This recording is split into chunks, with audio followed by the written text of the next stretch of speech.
দাম, ওই দুধটা দিয়ে তোমার জন্য পায়েস বানিয়ে দিয়েছি। কিপ্টে শাশুড়ির জামাই ষষ্ঠী। মা মা বাবা জীবন, তুমি চলে এসেছো? এসো এসো, ভেতরে এসো, বাইরে দাঁড়িয়ে হচ্ছে কেন? হ্যাঁ মা, চলে এসেছি। আজকে জামাই ষষ্ঠী বলে কথা, আমি আসবো না সেটা হয়। এই মা, আপনার যেটা একটা সুন্দর দেখে একটা দারুণ দেখে একটা শাড়ি এনেছি, অবশ্যই পরবেন। নিন ধরুন। এগুলো অনেক কি দরকার ছিল, খালি হাতে আসতে পারতে, এগুলো নিয়ে আসছো বেকার বেকার। ঠিক আছে, কোনো অসুবিধা নেই, এসো এসো, ভিতরে এসো। মা ভিতরে আসছি। বাবা জীবন, তুমি একাই এলে, মেয়ে আসলো না, তুমি একাই এলে, কি হয়েছে? মেয়ের কি শরীর খারাপ করেছে? বাড়ির সবাই ভালো আছে তো? বাড়ির সবাই খুবই ভালো আছে।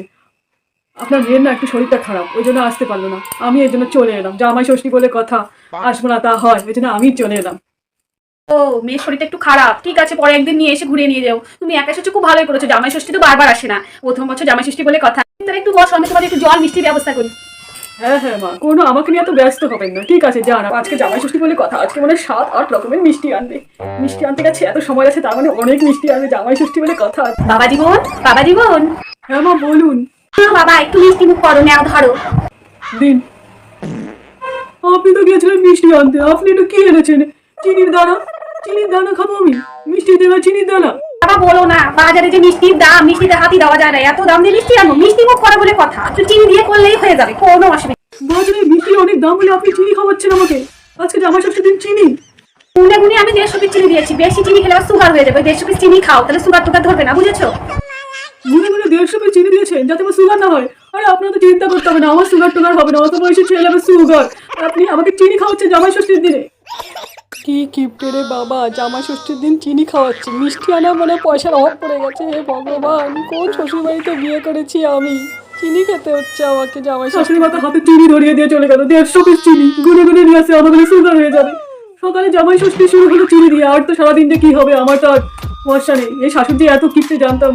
বাবা জীবন, বাবা জীবন। আবার ডাকছে। জল খাবার মানে রেডি হয়ে গেছে। বলুন, ডাকছিলেন? হ্যাঁ ডাকছিলাম, জল খাবার না আমার রেডি করা হয়ে গেছে।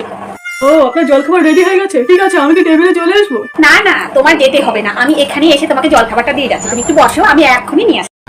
আপনি এখানে দিয়ে যাবেন? ঠিক আছে, নিয়ে আসুন। বাবা জীবন, তোমার জল খাবার। হে ভগবান, জল খাবার এটা কি নিয়ে এসেছে? নেও তাড়াতাড়ি, দুনিয়া জলটা ধরো, জল খাবারটা সেরে নাও, নেও ধরো ধরো। এক বোতল জল আর মুড়ি কৌটা ধরে দিয়েছে। হে ভগবান, জল খাবারে মা আমি জল আর মুড়ি খাবো নাকি? জল খাবারে ফুলকা ফুলকা লুচি হবে না? লুচি আলুর দম হবে না? মুড়ি আর জল দিয়ে আমি কি করবো? ফুলকা ফুলকা লুচি আর আলুর দম হবে না? বাবা জীবন, জল মুড়ি খেলে পেট ঠান্ডা থাকে, আর লুচি আর আলুর দম বলছো না, খেলে গ্যাস হয়ে যাবে। ওই জন্য লুচি আলুর দম খেতে হবে না, জল মুড়িটা খাও, দেখো পেটটা ঠান্ডা থাকে। বুঝে আছে বাবা জীবন? ওটাই খেয়ে নাও, ওটাই জল খাবারে খেয়ে নাও। ফুলকা ফুলকা লুচি খেলে গ্যাস হয়ে যাবে? জল আর মুড়ি খাবো, তাহলে পেট ঠান্ডা থাকবে? আপনার চিন্তা করতে হবে না আমার কিসে পেট ঠান্ডা থাকবে। আপনার চিন্তা করতে হবে না।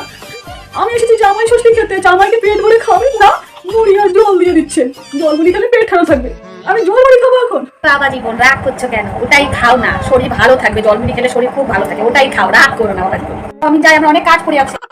শুনুন। আরে বাবা খাও না, খাও, আমি যাই, অনেক কাজ পড়ে আছে। বাবা, শাশুড়ি বাবা কোনো কথাই শুনলো না, আমাকে মুড়ি আর জল ধরিয়ে দিয়ে ঠিক চলে গেল। বলছে কি রান্না বসিয়েছে, ভগবানই জানে কি রান্না বসিয়েছে। আমার আর বিশ্বাস হয় না আমার কপালে কি খাবার জুটবে, ভগবানই জানে। আমি কথাটা আবার শুনলোই না, কোনো কথা বলার আগে জল আর মুড়ি ধরিয়ে দিয়ে চলে গেল। এটা গেলে বলে পেট ঠান্ডা থাকবে। জামাই ষষ্ঠী খেতে এসেছি আমি, পেট ভরে খাওয়াবে না? জল আর মুড়ি খেয়ে পেট ঠান্ডা করতে দিয়েছে আমাকে। বুঝা শেষ আমার। জামাই ষষ্ঠী কি খাওয়া হবে?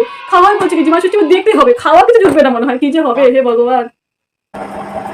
বাবা জীবন, এই নাও তোমার দুপুরে খাবার, এখানে রাখলাম, খেয়ে নাও। কি খাবার এনেছেন মা? আর এই যে দেখো, তোমার পছন্দের পান্তা ভাত এনেছি, তুমি তো পান্তা ভাত খেতে খুব ভালোবাসো।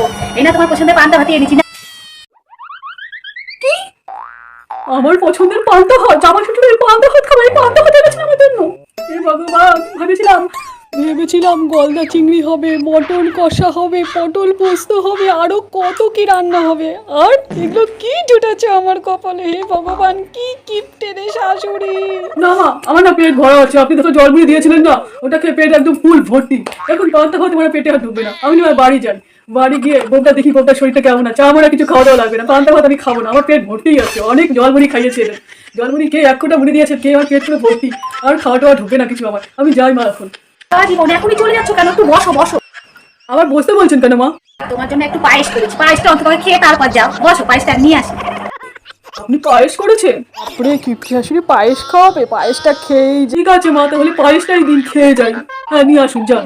জলমুড়ি, চিনি, পান্তা ভাত এগুলো পিছনে ছুটে গেলো, এখন পায়েস করেছি। বাপরে, কিপ্টি শাশুড়ি বলছে পায়েস করেছে, তাহলে পায়েসটাই খেয়ে যাই। কি করা যাবে, সারাদিন তো কিছু জুটলো না, বাড়ি থেকে এবারে ভাত খেতে হয়। বউ যাবার কি রান্না করেছে খেয়ে যাবে, বাড়ি থেকে ভাতই খেতে হবে, পায়েসটাই খেয়ে যাই। দেখি পায়েসটা নিয়ে আসুন। এই না বাবা, পায়েসটা খাও। তো যখন পেয়েছি পায়েসটাই খেয়ে। পায়েসটা ভালোই হয়েছে মা, পায়েসটা ভালোই বানিয়েছি। পায়েসটা করতে গিয়ে কি কাণ্ড হয়েছে আর বইলো না। কি হয়েছে মা? আরে বলো না, কি বলছো, কি হয়েছে মা?